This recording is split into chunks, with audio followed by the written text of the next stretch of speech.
দেশের অভ্যন্তরীণ নদীবন্দরগুলোর জন্য বিশেষ সতর্কবার্তা জারি করেছে বাংলাদেশ আবহাওয়া অধিদপ্তর।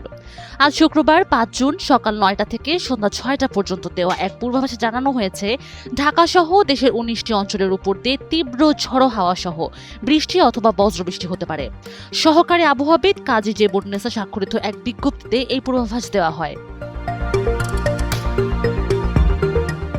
আবহাওয়া অফিসের তথ্য অনুযায়ী রাজশাহী, রংপুর, দিনাজপুর, পাবনা, বগুড়া, টাঙ্গাইল, ময়মনসিংহ, যশোর, কুষ্টিয়া, ঢাকা, ফরিদপুর, খুলনা, বরিশাল, পটুয়াখালী, নোয়াখালী, কুমিল্লা, চট্টগ্রাম, কক্সবাজার ও সিলেট অঞ্চলের উপর দিয়ে এই সতর্কতা জারি করা হয়েছে।